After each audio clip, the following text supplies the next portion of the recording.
দুপুরের লাঞ্চে প্রতিদিন একঘেয়ে থোর বড়ি খানা বড়ি থোর কার ভালো লাগে বলো তো? আমার তো একদমই ভালো লাগে না বাপু।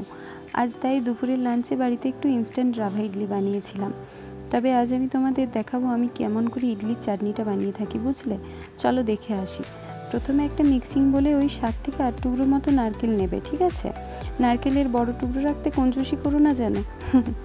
যাই হোক, এরপর এক এক করে মিশিয়েছি রেগুলার সল্ট আন্দাজ মতো, বিট লবণ আন্দাজ মতো, কারি পাতা 4 থেকে 5টা নিলেই হবে, শুকনো কলায় ভেজে রাখা 1 প্যাকেট বাদাম, শুকনো কলায় ভেজে রাখা ছোলা 1 প্যাকেট, আদা নেবে 1 টুকরো, বেশি নিও না, কাঁচা লঙ্কা ঝাল অনুযায়ী নেবে, আমি কিন্তু একটা দিয়েছি, বেশি দিলে তখন আবার বললো না যেন আমার জন্য ঝাল হয়েছে। চিনি দেবে স্বাদ মতো, বুঝেছো? এরপর এটাকে ভালো করে চাক্কি পিসিং করে নাও তো।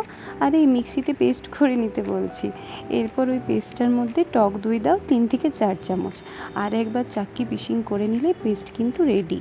এরপর ওই পেস্টটার মধ্যে একটা তড়কা দিতে হবে, বুঝেছো? একটু সর্ষের তেল গরম করে নাও, আর তার মধ্যে গোটা শুকনো লঙ্কা 2টো দিয়ে দাও, গোটা কালো সর্ষে 1 চামচ, কারি পাতা ঠিক ওই গোটা 10 থেকে 12টার মতো, আর সামান্য 1 চিমটে একটু হিং দিয়ে দাও। ভালো করে ভেজে তরকাটা এবার পেস্টটাই ঢেলে দাও, ঠিক আছে? একবার এইভাবে বানিয়ে দেখো, যা ভালো খেতে হয় না।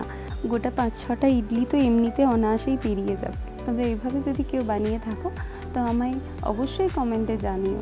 আর যদি কেউ না বানিয়ে থাকো অবশ্যই এই প্রসেসে বানিয়ে দেখতে পারো, সত্যি খুব ভালো খেতে হয়।